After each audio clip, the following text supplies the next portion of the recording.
Good morning. Welcome to the Long Live Alternative Parties podcast. Free Press Media Press Inc., an alternative parties books publisher, sponsors this podcast. I'm Andrew Bouchard. Welcome to the Long Live Alternative Parties podcast. Today, friends, we have another exciting guest. I know he's going to give us an exciting talk because we had him on before. We had him almost 2 years ago now, about a year and a half. We had him at the end of 2021. His name is Dr. Jonathan Martin. He's a sociology professor at Framingham State University, and he's author of the book Empowering Progressive Third Parties. So welcome back to the podcast, Jonathan Martin. Thank you. Good to be here. We're glad to have you. If we get started, can you please give us an introduction to yourself? We talked before, so we don't want to rehash what we did before. I plan to put in the prior podcast in the show notes if I can find the location to it. So can you, for people who didn't hear the first podcast, who are not familiar with you, can you please give us a brief biographical sketch? Yes, as you said, I'm a professor of sociology at Framingham State University. That's in Massachusetts. And my recent research for the last 10 to 15 years has focused on third-party and progressive third-party politics. I am a long-time also progressive activist and have been involved in building third parties for at least a decade and a half, if not 2 decades. The book that you mentioned, I am a co-author of and the editor of, and that is Empowering Progressive Third Parties in the United States, and I've also published a number of articles on that subject, doing some recent research focused on third-party ballot access, which we can talk about later. Excellent. That's definitely up our alley. We're all about empowering progressive third parties and other third parties and all alternative parties here. So we want to talk about, since it has been a while since we talked to you earlier, what has changed on the landscape politically and otherwise since November 2021, if we got the date right, when we did the first interview. So kindly outline what has changed. Sure. And perhaps first I should say something about a few things that have remained the same. Okay, sure. Just for the sake of contrast, we still have many serious problems that both corporate-dominated parties don't address well. Healthcare, the environmental crisis, economic stress for much of the population and growing economic inequality, persistent racial and gender inequalities. I could go on, but that continues, and both parties are not doing a good job of addressing those, a very poor job, in fact, and as a result, there still is a lot of dissatisfaction in the population with the two major parties, and the majority of people in polls consistently want a third major party, not surprisingly. There's much dissatisfaction with the Congress, with the current president, with the leading GOP opponent for president for 2024, Trump, now being prosecuted for alleged criminal activities. And there continue to be efforts to form new progressive parties. None have really taken off yet, and we can talk more about why later and what the prospects might be for them to become more successful. Now, as far as what is different than a year and a half ago, from a progressive standpoint, some of these problems have become more serious. The economic stress with the bout of inflation that we've experienced and how that has contributed to economic difficulties and increased poverty in the population. Environmental destruction is certainly increasing. We can see that every week in the news in terms of problems related to global warming, proliferating, the attack on popular abortion rights and affirmative action, and the attack on voting rights in the democratic election process. Those are some things that, at least from a progressive standpoint, in other words, in terms of how it affects ordinary people and their conditions and rights, those are things that have certainly worsened. Now, aside from the issues, turning to politics, President Biden is certainly less popular than he was, and there is plenty of disappointment among those who had hoped that he could be drawn in a bolder, more progressive direction. And in fact, most people would not like to see him run again, including a slim majority of Democrats. The steps that he did take to address our country's problems were generally temporary, or rather minor, in terms of his actions on some of the issues that we just mentioned.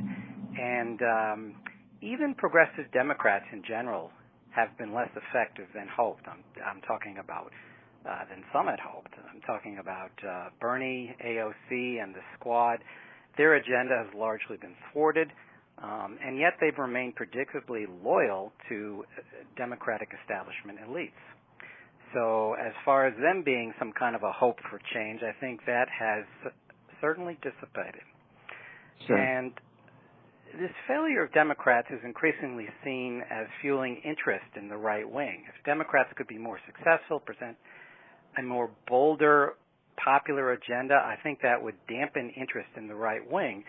But the right does clearly identify culprits, and it offers bold-sounding, emotionally driven narratives that are proactive in contrast to the kind of defensive and bland narrative of the Democrats.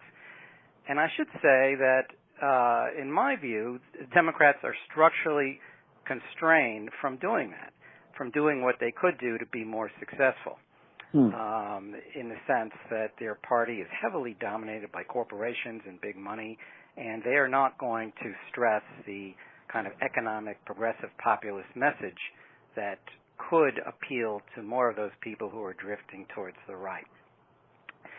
Hence, for those who would like more of that type of agenda, that ultimately requires forming a different party.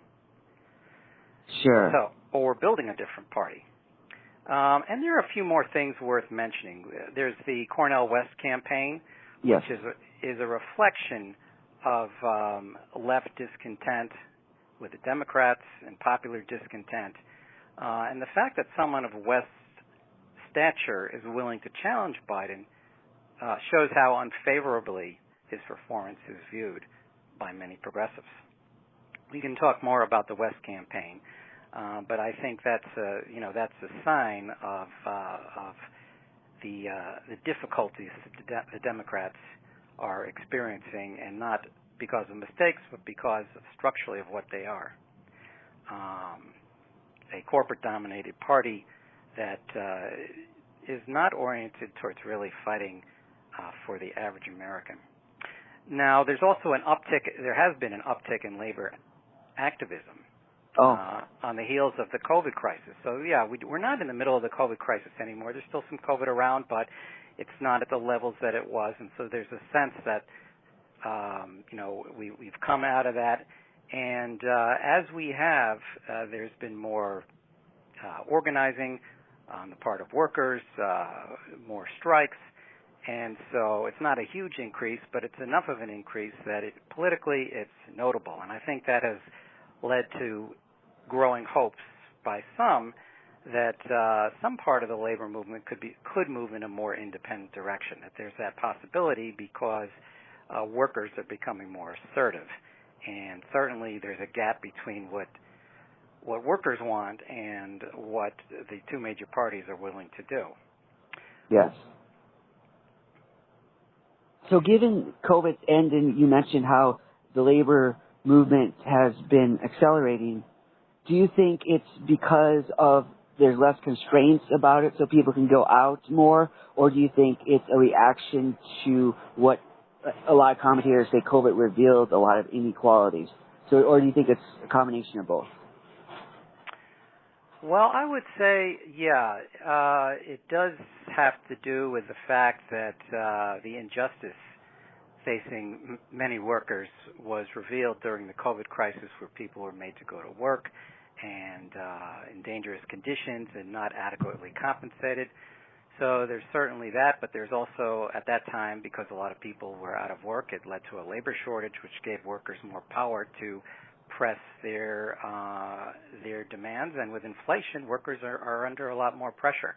So I think that's another inducement to cause workers to push harder. So a combination of factors that are interrelated.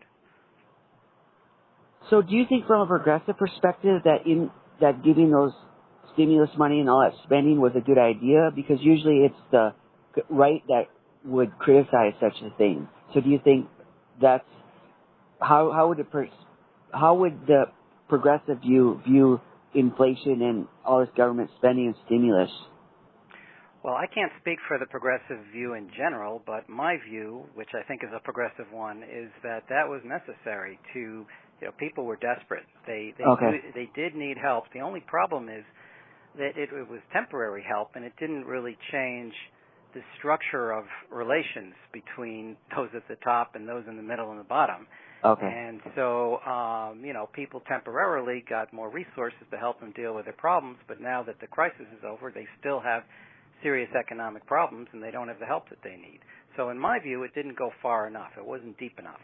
It was necessary, but more needs to be done to help the many people who are suffering and struggling economically.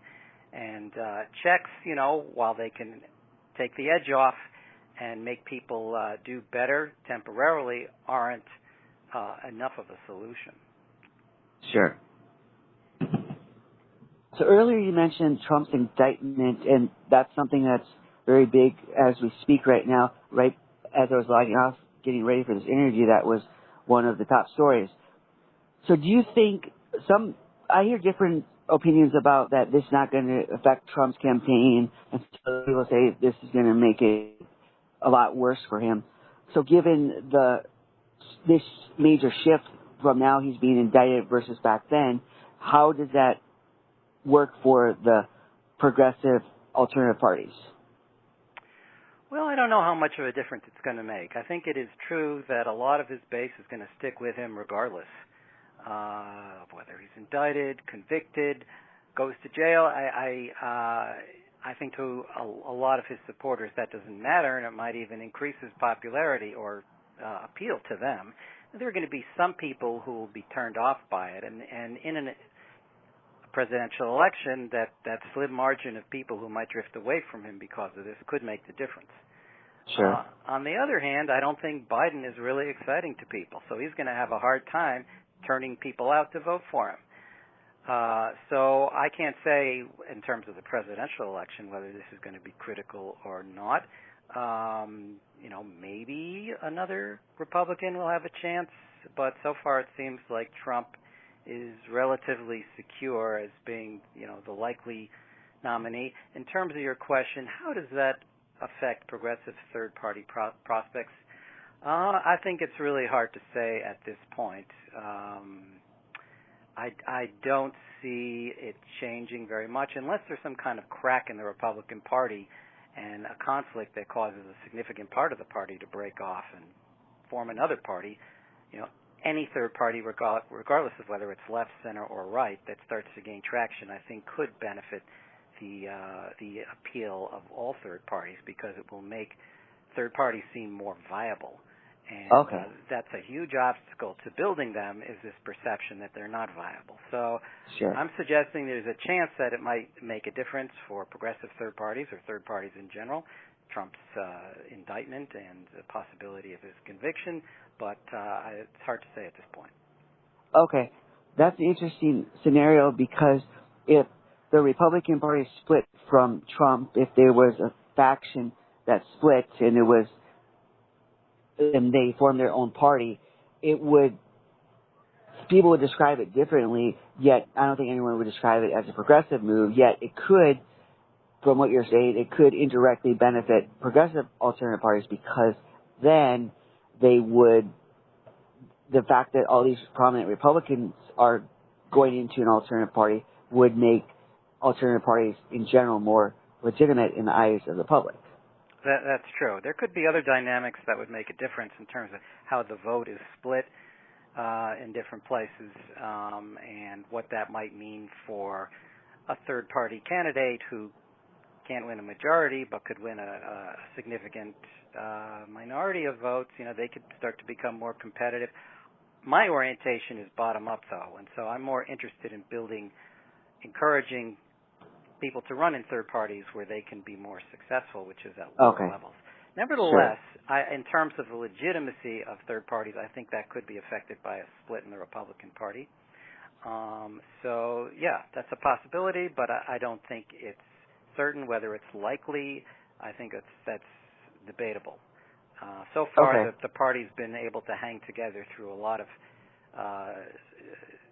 challenges that have come about as a result of Trump. Sure. So since you mentioned the local level, how is that changing for alternative parties?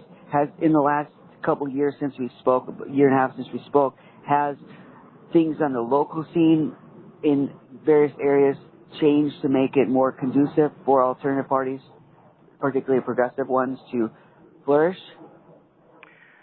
Well, that's a really good question. I am aware that I believe it's in Pennsylvania, the Libertarians have been able to win more seats by going extremely local, like so far down that a lot of their candidates were running in races that were uncontested, no opponent.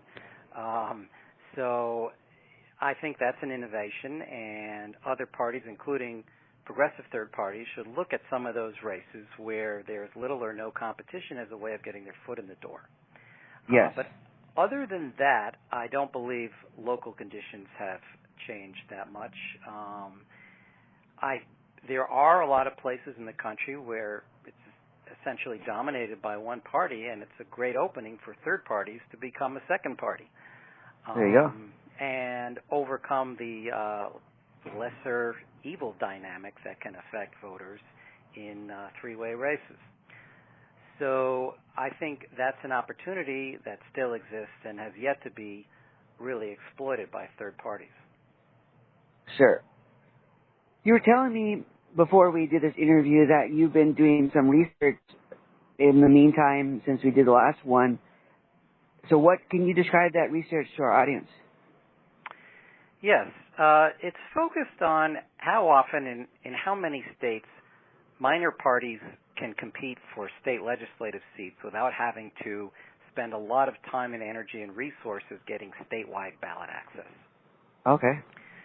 So I think there is a perception among activists and third parties that you always have to run these higher-level candidates, and it often has to take a lot of time, energy, resources in order to do that, to gain statewide ballot access in order to run people at lower levels. Now, it's an established fact that for municipal seats, you almost always don't need statewide ballot access. But what about the lower level state offices, like state representative? I think it's widely believed that you need to get that statewide ballot access. And so I wanted to kind of test that and see whether that was true, whether across the country it is necessary for third parties to get on what I would call a ballot access treadmill of constantly running these high-profile, high-investment statewide races in order to get state ballot access so they could run people at all levels, including lower levels where they're going to be more competitive. So what I discovered is that it is, looking at the ballot access laws across the country, I looked at all 50 states. I had a bunch of interns helping me sort through the rules by contacting election boards and Secretary of State offices and looking at the Ballotpedia site, which provides that kind of data on ballot access rules. Sure. And what I discovered is that in one way or another, for third parties to run candidates for state representative, they can do it across the country without having to get on what I would call a statewide ballot access treadmill. Okay. So that kind of challenges the dominant belief. In most states, for state representatives to run, it can be done and get ballot access. It can be done relatively easily. Though in many other states it's somewhat challenging. I would say in very few states is it very difficult for state representatives to get ballot access.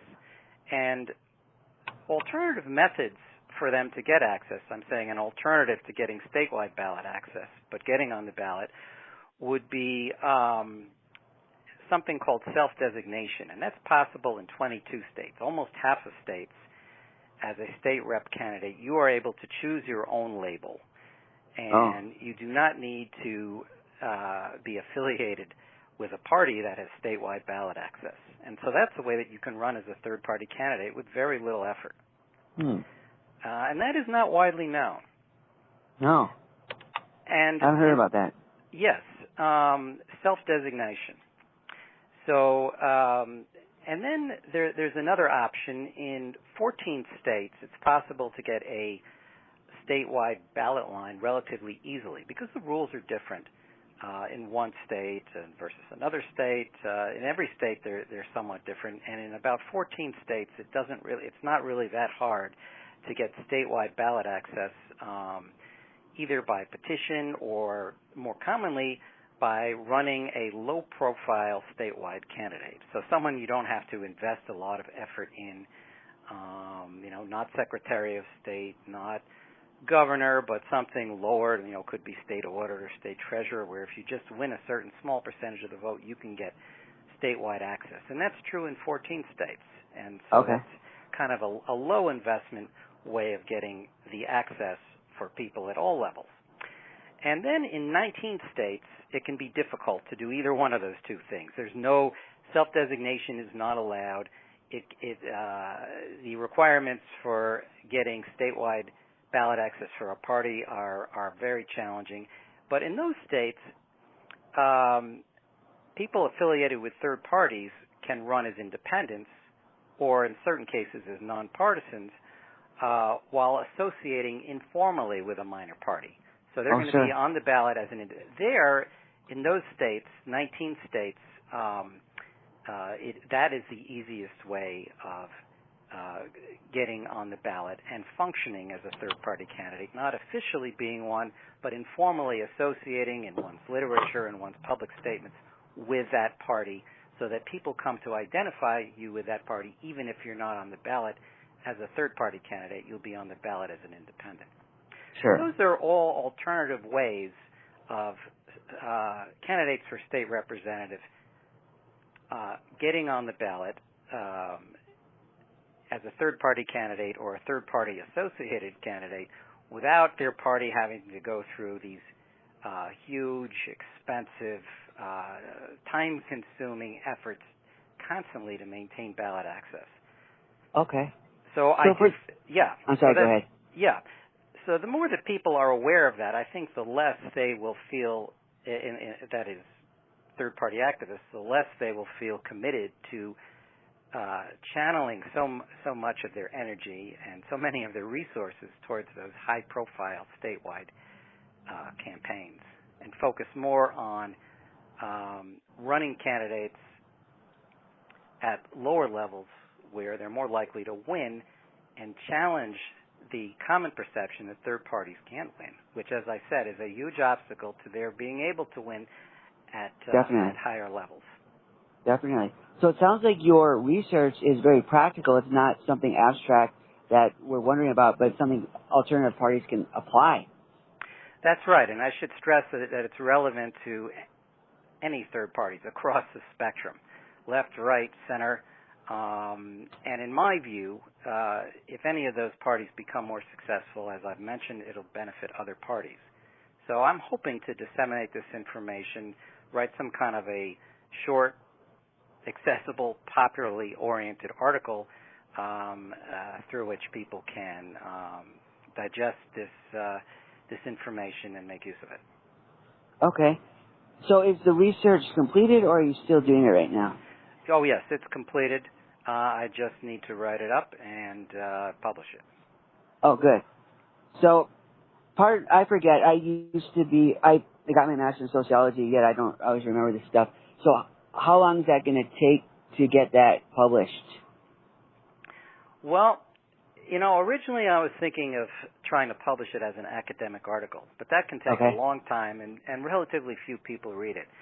So I'm at the point in my career where I have the luxury of publishing something that is short and more accessible, non-academic, that'll reach more people and won't require a lot of time going back and forth with editors. So that's what I'm going to aim for this time, because I do want it to have that kind of an impact. Okay. So are you going to self-publish it?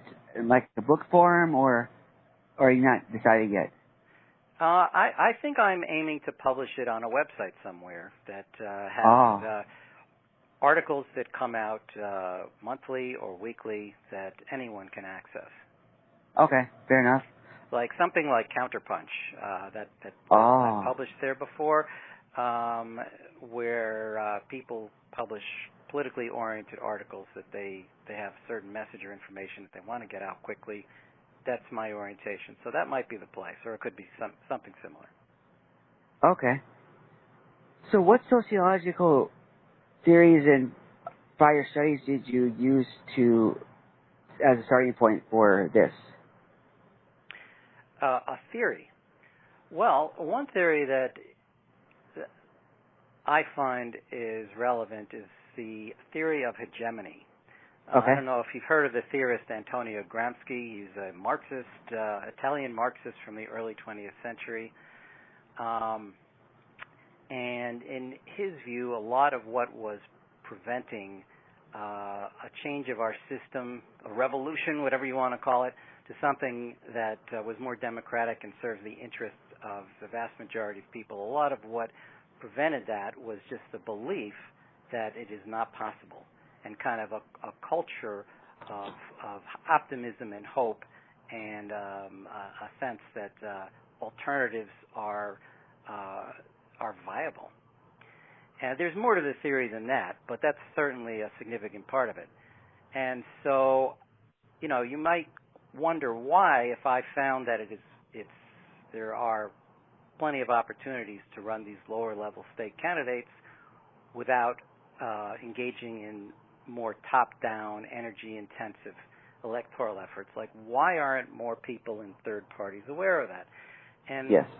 I would speculate that the dominance of the two parties, part of that is ideological and cultural. Okay. And that many people are not aware of the hidden opportunities, even including people working to advance third parties, are not fully aware of the opportunities for doing so. And that's a reflection of that dominance, that many people in third parties are kind of convinced that they should engage in lost cause efforts rather than becoming more practical and focusing in places and on strategies where it is possible to win, to make breakthroughs, inspire people to recruit support, and then build from there. So that's the theory that I find the most useful in trying to understand what's happening, is that a big part of the obstacle to third-party success is just the belief that they can't be successful even within third parties, and a lack of knowledge of some simple ways of becoming more successful. So it's a self-fulfilling prophecy. Yeah, that's a good way of putting it. Yeah, so that's great that we're challenging that. So you're challenging that with your research. So I hope a lot of people in our movement will get to see that. I hope so. Yeah, there are a lot of myths out there that are affecting third-party activists. This is just one of them that I've identified. But the more that we can challenge those myths and give people a clear sense of, what are the ways, when I say people, I mean third-party activists, what are the ways that they can actually move forward rather than repeating the same mistakes and getting nowhere. The more that we can identify those things, the better off we'll be. Sure. Earlier we touched on the Cornel West campaign. Would you care to share some more detailed thoughts about that? Yeah, well, I'm ambivalent about it. On the one hand, he is a more well-known candidate, and so you'd have to go back to, in terms of the Green Party, you'd have to go back to Ralph Nader, and actually third parties in general, you'd have to go back to Ralph Nader to find someone who is as well-known. Yes. And so that is one of the ingredients for a third-party presidential candidate to be more successful, is having some kind of a substantial reputation. At the same time, there are certainly challenges to the campaign: money, organization, and I don't see yet that a goal of the campaign is to build a party at the grassroots level, whether it's the Green Party or some other party, And I do believe that was part of Nader's goal. You can make the argument that he should have been even more focused on that, but in any case, the party did grow. The Green Party did grow substantially after his campaigns, especially his 2000 campaign. Yeah. But I'm not hearing from Wes that that's what he is trying to do, and that makes me concerned that it's more of a kind of flash in the pan type of thing where he's going to try to get out a message and then he'll evaporate. Okay. So at this point, I'm not excited about it for that reason, because I'm thinking about the long term, and building third parties is a long-term struggle. It may advance more rapidly at certain points, but just doing something that's going to have a temporary impact, that's not something I can really support.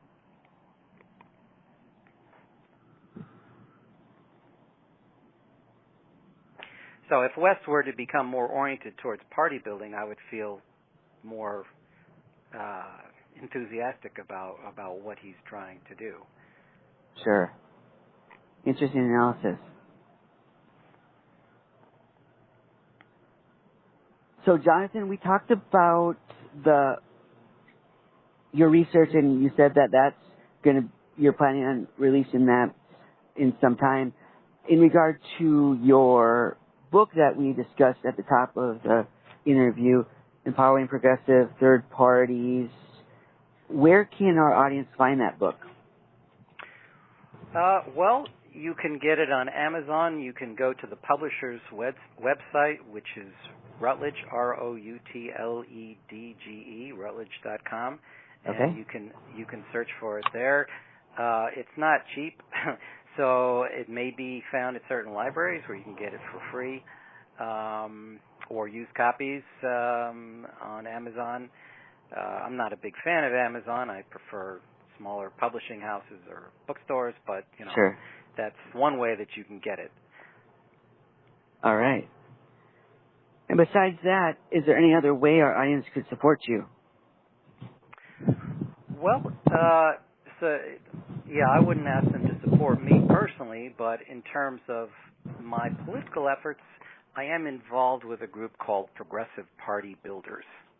Oh, okay. And they advocate, it's a small group of core activists who advocate some of the things I've been talking about, a bottom-up way of building a progressive party, doing it in a way that is democratic, which some third-party groups have problems with. And so we go into quite a bit of detail on our website, progressivepartybuilders.com, about the best ways we think a viable progressive party can be built in the United States. And we're doing educational work and starting to encourage some organizing in that direction in terms of, for example, how to identify viable candidates and how to run a winning campaign if you are a progressive third-party candidate. All right. Sounds like a good organization. Yes, thank you. Thank you.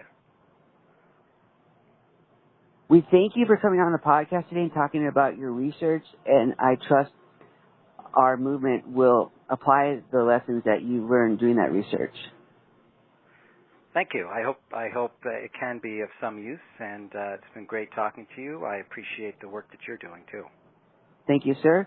I wish you all the best in your research endeavors and everything else you do in life. Thanks a lot. All right, take care and all the best. You too. Bye-bye.